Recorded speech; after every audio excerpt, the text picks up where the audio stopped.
Hello everyone, thank you for attending today's webinar titled Improving Composite Fracture Toughness Using TFP Nonwovens, brought to you by Composites World and presented by Technical Fiber Products. My name is Scott Francis, I'm a Senior Editor with Composites World. The presentation will last about 45 minutes, followed by question and answer. If you have a question, you can type it at any time during the webinar in the question field of the GoToWebinar control panel. This webinar is being recorded, and when complete will be made available to you via email from Composites World. Our presenter today is Dr. Mandy Clement, Technology Manager at Technical Fiber Products. Dr. Clement has more than 20 years experience taking numerous industrial R&D materials products to commercialization. She is a chartered member of the Royal Society of Chemistry, has a doctorate in chemistry from Durham University, UK. Dr. Clement, thanks for being with us, and I'll hand it over to you. Thanks very much, Scott, for the introduction. So this is a summary of the topics that we're going to be covering in the webinar today. We're going to start by considering that composite structures are laminates and so can be prone to failure via delamination. We're going to talk a little about methods for measuring fracture toughness and the closely related property of impact tolerance. We're also going to review some possible ways to improve the fracture toughness of composites, and that's going to lead us to a discussion on OPTIVEIL. OPTIVEIL is a range of advanced nonwovens from TFP, and these products can be used as composite interleaves to improve fracture toughness. And finally, we're going to finish with a brief overview on TFP. So it's well known that the use of composite materials continues to grow in a wide range of applications. And composites, as we all know, are selected based on a number of advantageous properties, such as their low weight, high strength and stiffness, good corrosion resistance, and good chemical resistance. And I think that material choice by the aerospace industry illustrates this point quite well. Over the last few decades, the use of composites in commercial aircraft has increased substantially. In modern aircraft, like the A350 extra wide body that you can see on the left of the slides, is around, well, in fact, is over 50% carbon fiber reinforced plastics. As a general rule, composites are multi-layered structures, and this means that they can be prone to failure via delamination. Typically, debonding occurs between layers and is a critical failure mode for composites. And this is in contrast to metal parts, which are not laminate structures and therefore don't tend to fail via this mode. And I think this issue is exacerbated by the fact that an external impact can cause internal delamination. This can be difficult to see and so can lead to an unforeseen failure. In certain circumstances, delamination results as a crack grows through a composite structure. And we can define fracture toughness as the ability of a material containing a crack to resist fracture. And there are several methodologies for measuring interlaminar fracture toughness. And most of these methodologies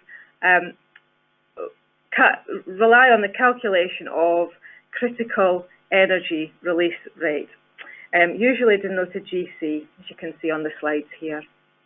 So GC is usually measured in joules per square meter and really relates to the energy dissipated during fracture per unit of newly created fracture surface.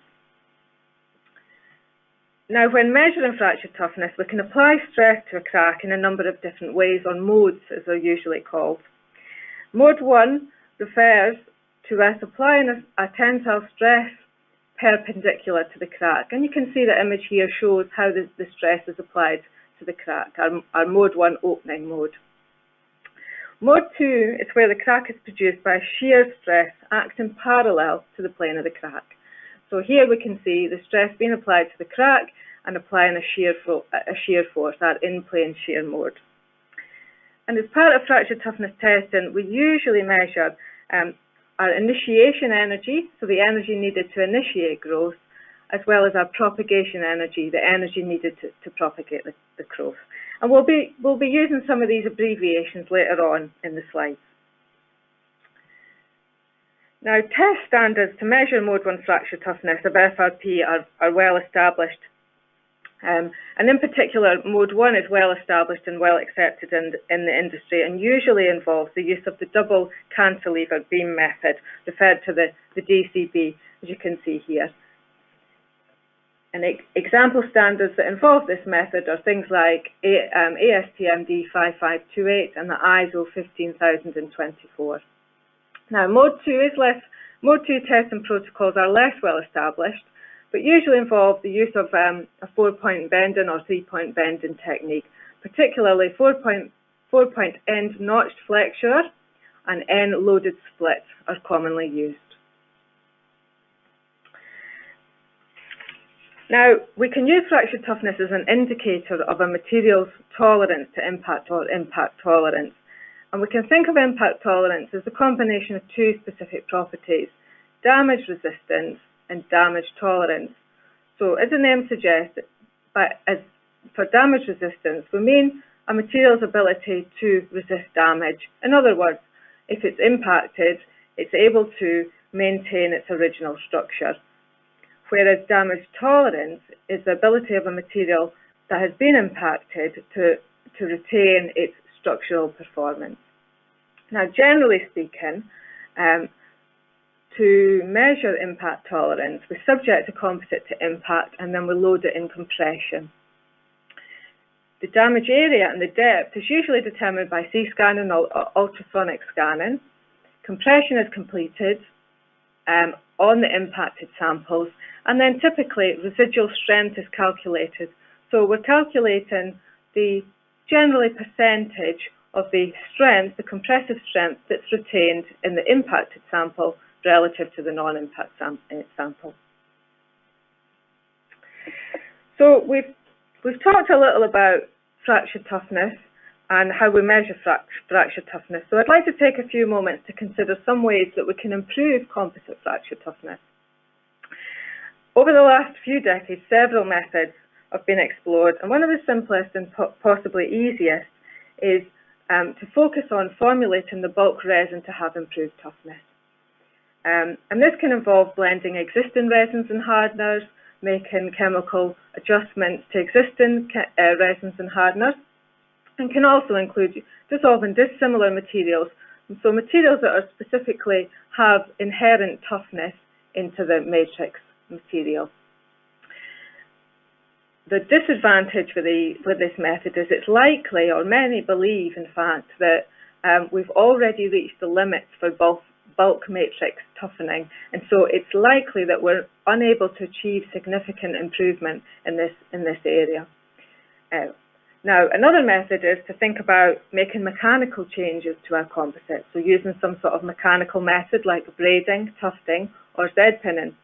And these can be highly effective for improving interlaminar fracture toughness. However, they do tend to compromise in-plane properties, such as tensile strength, and of course can require significant capital investment, if we have to invest in a braiding machine, for example. Another concept that's been widely explored is to add particles to the interlayer region. So these would be toughening particles like thermoplastics, rubbers, carbon-based nanomaterials, so carbon nanotubes, graphene-type materials. And some of these materials are very low cost and they're highly effective. However, they're usually added to the resin, and this may increase resin viscosity, making the resin very difficult to work with. They can also be very difficult to disperse evenly through the the composite interlayer regions. And some of the particles, particularly the nanomaterials, have some health and safety concerns that we need to be mindful of.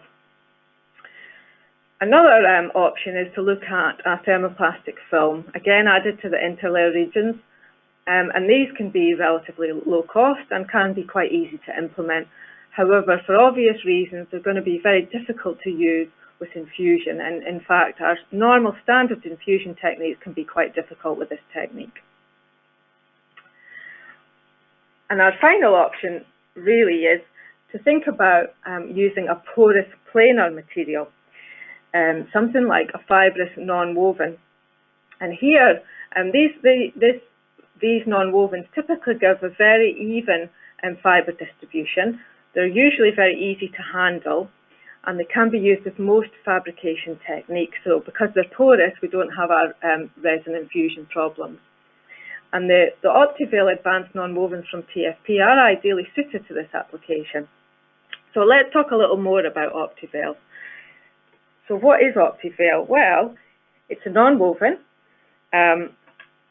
It's manufactured from short chopped engineered fibres and a small amount of organic binder. And it can be manufactured from a very wide range of material types, including a selection of high-performance thermoplastic fibres that are ideally suited for fracture toughness applications. So fibres that we can think about are materials like polyester, polyphenylene sulfide, polyether ether ketone PEEK, polyether imide, PEI, etc. And the fibre and the binder materials can be tuned to the end-use applications.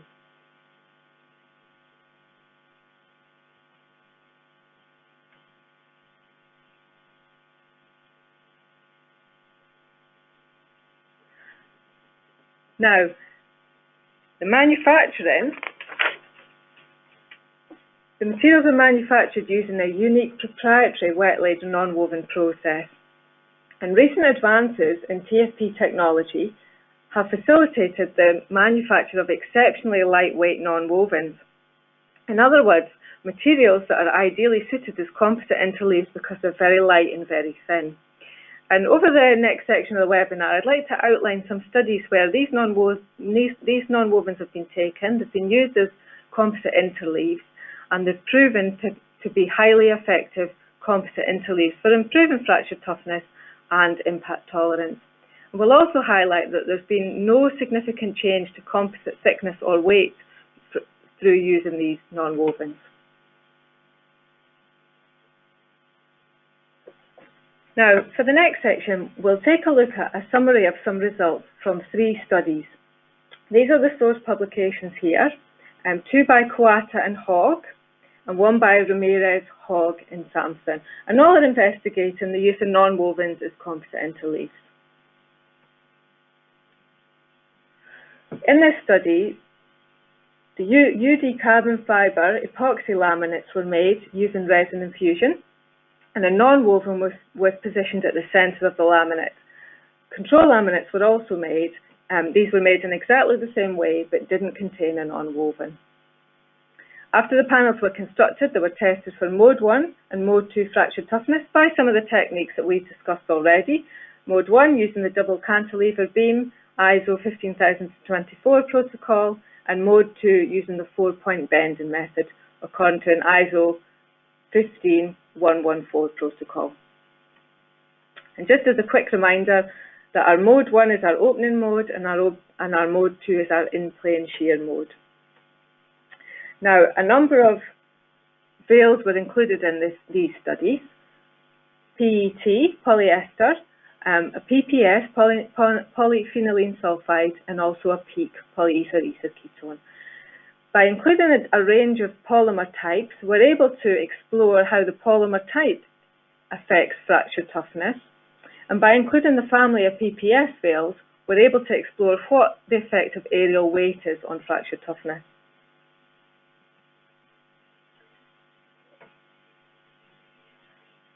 This is a summary of the results from the studies.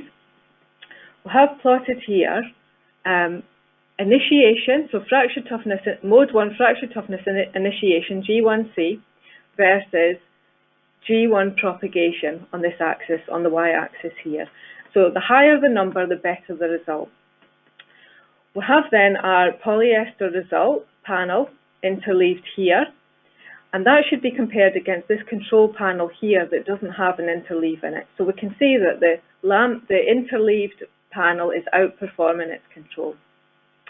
Our PPS results are shown with the triangular markers, so here, here, here, and here. And as these markers increase, move across the page to the upper right-hand side, we can see that the fracture toughness is improving as the aerial weight of the PPS veil is being increased. These panels should be compared to this control here. So we can see clearly that the fracture toughness is being improved with the use of the interleave. And this is our PEEK result here. And this should be compared with this control here.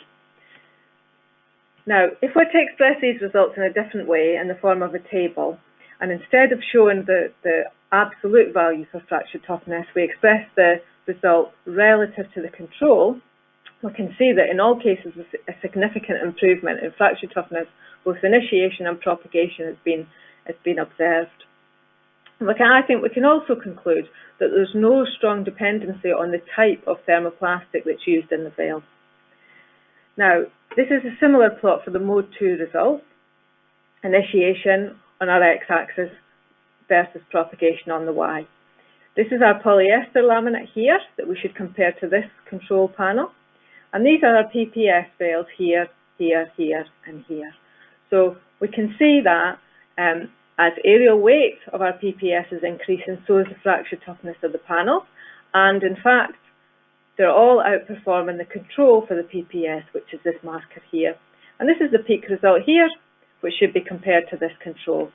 So again, in a similar way, we've converted the results to show them as improvements relative to the control, and you can see that all nonwovens improved the mode 2 fracture toughness by really quite a significant amount.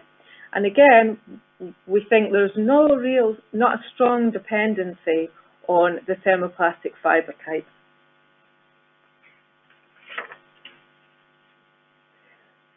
Now, in study 3 by Sampson and co-workers, they introduce us to a concept, a non-woven parameter known as mean coverage. And mean coverage really is a measure of the expected number of fibres covering points in the plane of the non-woven.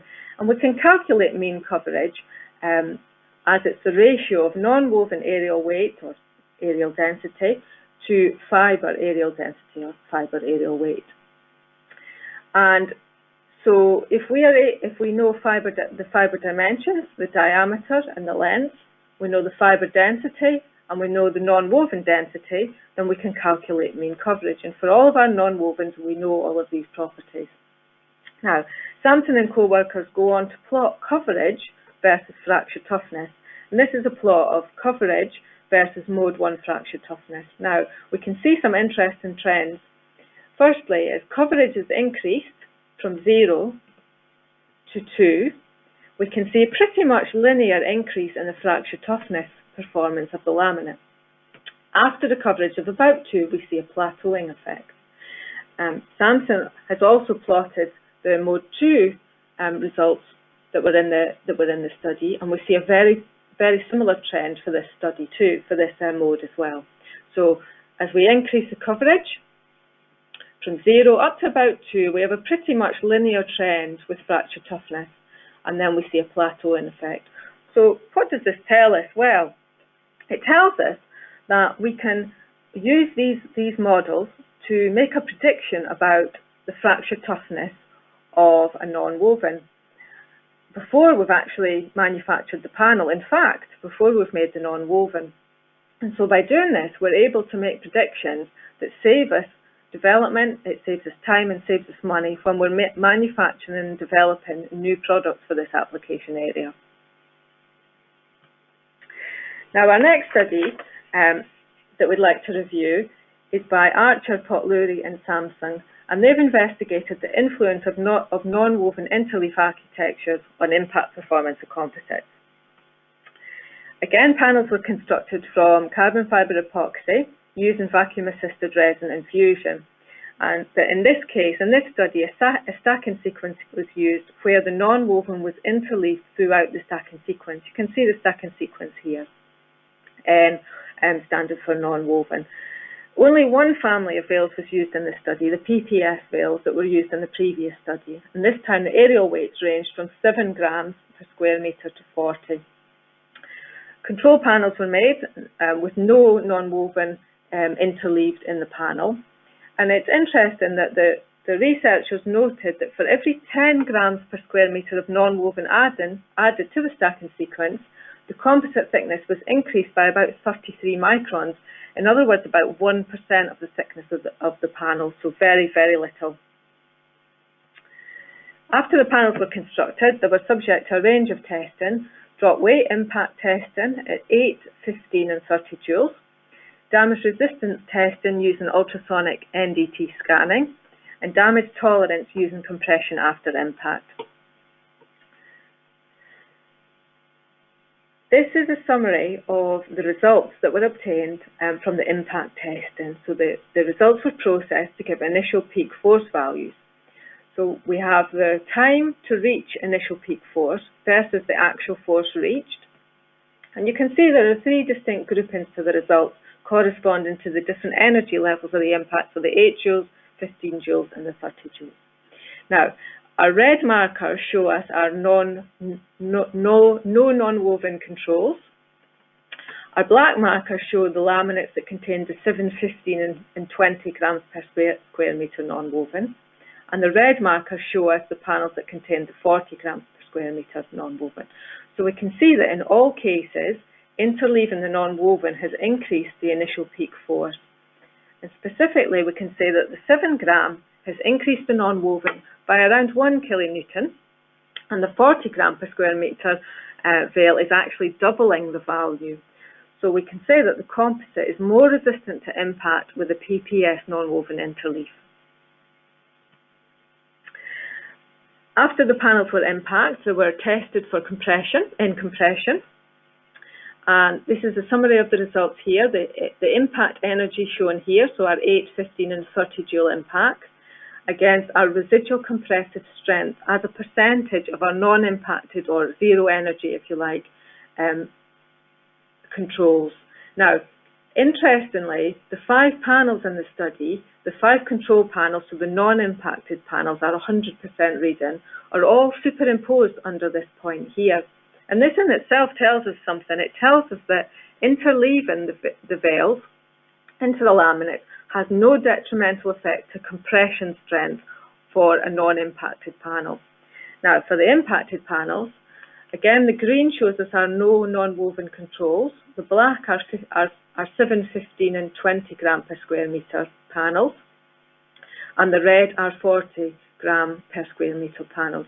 And you can see in all cases that interleaving the non-woven has increased the residual compressive strength.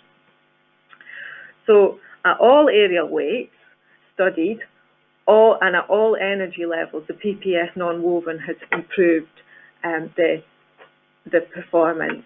And particularly with 8 joules, with an 8 joule impact, the 40 gram per metre squared PPS non-woven improves compressive strength by 40%. So the composite has increased damage tolerance with the PPS non-woven. Now we've selected the next study to highlight how the non-wovens can be used with a range of reinforcement types. This study was by Kwan and co-workers, and this is the reference for it. So in this study, aerospace-grade carbon fibre epoxy laminates were constructed, and 3 distinct types of CFRP were used. So the first type was unidirectional prepreg. We'll use UD as the abbreviation for that. 5 harness satin wave prepreg. We'll use 5H as an abbreviation for that. And a non-crimped fabric, which was processed using resin transfer moulding, we'll use NCF for that. In all cases, the non-woven was placed at or near the midplane of the composite, and there were control panels constructed in exactly the same way, but didn't contain a non-woven. And in this study, mode 1 fracture toughness was assessed using the double cantilever beam test that we've talked about. There were 3 types of thermoplastic fibre veils used in this study. PET, at the aerial weights here, 8, 12 and 17. PPS at 5, 10 and 15, and also polyamide 12 at 10 and 15 grams per square metre. The laminates were cured at 180 degrees C, and it's worth noting that the polyamide 12 actually melts at this curing temperature. So we'll take a look at the results to see if there's any significant differences between the other fibres that melt at much higher temperatures. And again, the researchers actually noted in the publication that the inclusion of non-woven has a negligible influence on laminate thickness. For example, the 5 gram PPS veil adds a mere 15 to 18 microns. This is a summary of all the results that were obtained. So at the bottom we have the laminate type, the veil type, and on the the left-hand side we have the increase in G1C propagation as a percentage relative to the control. So we're looking for a positive result for all cases to show that there has been an increase relative to the respective control. Now the veils, the blue bars show the polyester veil, the orange show the PPS veils, and the red shows the polyamide veils. And the results are grouped according to the reinforcement type. So UD here, the NCF in this box here, and the 5H in the right-hand side box. So we can quickly and easily see that in all cases, using the veil interleave has improved fracture toughness. And in fact, we can say that all non-woven types improve fracture toughness across all composite types, and that the extent of the improvement varies with the composite type and the non-woven type. So for the polyester, the PET and the PPS, improvements increased with aerial weight, whereas for the PA12, similar improvements were observed for both aerial weights. And generally, the UD laminates were better with the polyester or the PPS non-woven, whereas the NCF laminates were better with the polyamide 12 non-woven. Now, as part of this study, the researchers investigated the mechanism of fracture toughness improvement, and they observed that for the PET and the PPS, as we would expect, the fibres remain in fibrous form, and they introduced extensive thermoplastic fibre bridging across the crack. On the right-hand side of the slide, we can see an image of one of the test specimens from the study, and if we look closely, we can see the faint outline of the thermoplastic fibres that are from the non-woven, partaking in extensive fibre bridging across the crack. Now, on the other hand, for the PA12 non-woven, the researchers confirmed that it did in fact melt, as we probably would expect at the curing temperature, and the PA12 is improving the fracture toughness through improving the fracture toughness of the epoxy matrix. Now, the final study that we'd like to review today is also by Kwan and co-worker and builds on that previous study. This time it uses only the 5 gram PPS non-woven and only UD panels. They were made using hand layup, cured at 180 degrees C, and as usual the non-woven was positioned at the midpoint. There were also control panels with no veil. And in this study, mode 1 and mode 2 fracture toughness was determined. Now, this study is a little different in that the PPS non-woven was actually doped with some carbon additives, some particles, and there were 2 types used: multi-walled carbon nanotubes and also graphene nanoplatelets. Now, the multi-walled carbon nanotubes were around 50 to 85 nanometers in diameter and about 10 to 15 microns in length, so exceptionally small relative to the size of the PPS fibre. And the graphene nanoplatelets, the graphenes were in the form of flakes with a thickness of around 5 to 30 nanometers and an average particle size of 5 to 15 microns. Now, the particles were dispersed into a liquid medium, and then they were added to the non-woven using an airbrush technique. So they were sprayed onto the non-woven. The non-woven was then dried and then used in the normal way as a composite interleave. Now, we effectively have 2 control panel types in this study. We have panels that have no non-woven, and then we have panels that have an undoped non-woven, so similar to the previous studies we've been looking at, and then we'll have our results with our 2 types of carbon particles. Now, in terms of the loading of the carbon particles, the researchers used between around 1/4 gram per square metre and about 1.5 grams per square metre, so exceptionally low loadings, and that was for both of the particle types. Now, the SEM images here, the image on the left shows the virgin PPS fibre, if you like. You can see the smooth surface, and the diameter of this fibre is around 12 microns. If we look to the image in the centre, this is an example of a CNT-coated non-woven fibre. and you can just about make out the exceptionally small size of the multi-walled carbon nanotubes, pretty much coating most of the surface of the fibre. And right again, the images of the graphene materials, and you can see these are largely agglomerated. The flakes are agglomerating together. Again, exceptionally small with respect to the scale of the PPS fibres. Now, the chart here is a summary of all the Mode 1 fracture toughness results that were obtained. So we have laminate types on the bottom, and we have our fracture toughness shown on the left-hand side. I'm just going to give the slides a little second to change. There we are. The control is on the left-hand side, and so that's our no non-woven control, and then we have our PPS interleave composite next. So we can see that as we move from the control to the PPS, we have a significant increase in fracture toughness, and by now, based on the studies we've looked at, we'd come to expect that.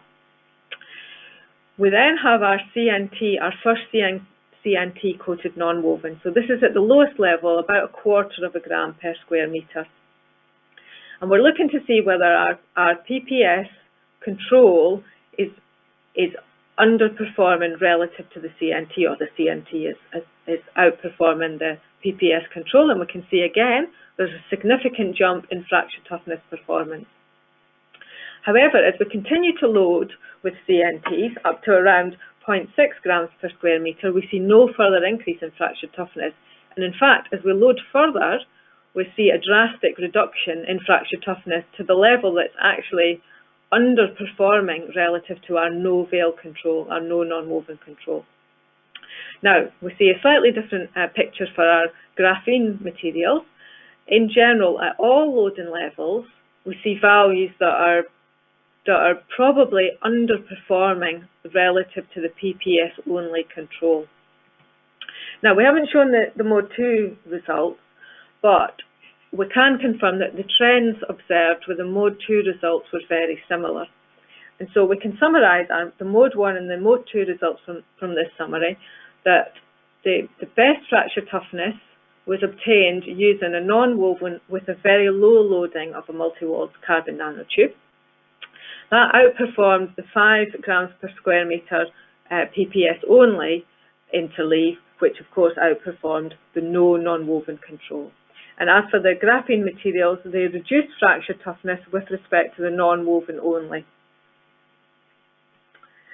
So really, to summarise the studies that we've looked at today, we can conclude that the TFP non-wovens are highly effective for interlaminar fracture toughness and impact tolerance enhancement. And we believe this is because the non-wovens are lightweight, they're thin, and they have an exceptionally even fibre distribution. And we feel this leads to an even distribution of toughening material at the interface, a small and even change in composite properties such as the thickness, and the porous structures of the non-woven facilitates resin transfer. The materials can be very easily incorporated as interleaves in a range of composite types, and they're available in a wide range of material types which can be tailored to suit the end use.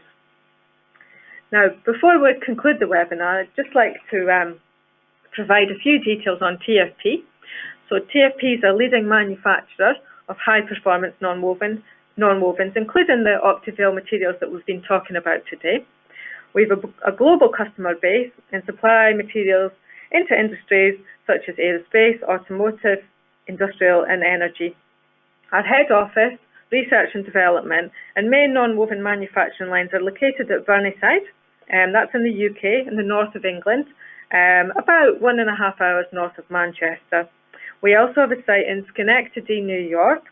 There we have a sales office, research and development, and this is also where we plate, where we have our metal plating operations. TFP is part of James Cropper PLC, which was established in 1845. Today the company employs around 630 people, and is listed on the London Stock Exchange. So final slide to summarise the webinar. We've considered that composite structures are laminates and so can be prone to failure via delamination. We've reviewed how to measure fracture toughness. We've surveyed a range of options to improve composite fracture toughness, and that led us to a discussion on our OPTIVEILs. These are materials that are highly effective composite interleaves for improved fracture toughness and impact tolerance. And we've demonstrated how OPTIVEIL can be simply and easily incorporated into a range of FRP types. So I'd like to thank you all for listening today.